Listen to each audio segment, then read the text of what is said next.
Hey, how's it going everybody? Well, I made it to Minsk. I finished up training at home, and then last Thursday, I flew out of Minneapolis to head over here. I was playing around with the sleep to try and make the transition to the time zone over here a little smoother. So I ended up going to bed at about 6 p.m. and 3 a.m. on my first travel day, which was kind of cool because my morning runs were getting earlier and earlier, so I got to see my neighborhood in a little bit different light, which was almost no light.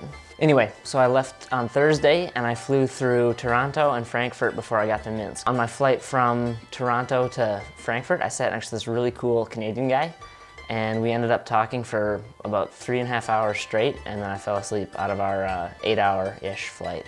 Anyway, I met up with most of the team in Frankfurt, and then we flew together to Minsk. Up until then, I was traveling alone. I actually like traveling alone better. That way I don't have to wait for people. If my paperwork's good, I can just breeze on through, and I can kind of just do my own thing. So when we finally made it to Minsk and got through customs, there was actually a TV crew waiting at the airport to film us unpacking our bags, which was kind of crazy because they had some really big cameras going, and I don't know, it was just wild.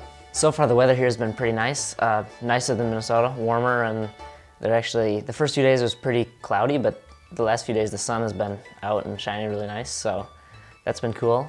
Training's been going pretty well. I've been shooting all right actually, so hopefully I can carry that through into the races. It's been pretty cool to get to try some of the different food here. I've been trying not to go too crazy, trying a bunch of new weird stuff right before the races, but it's hard because it's pretty cool to see all the different stuff. The hotel is nice. We're staying with a bunch of other teams, but we've only really talked with the Canadians so far. We had the opening ceremonies last night. I didn't really take any video because it was dark and I don't know, didn't feel like it, and kind of cold too. Well, this is it. I got my first race here at World Junior Championships tomorrow. It's a 15K individual, so shooting will be very important, and we'll see how it goes. Anyway, I don't know when my next vlog will be, but I'll put it up on Facebook like I normally do, so see you then.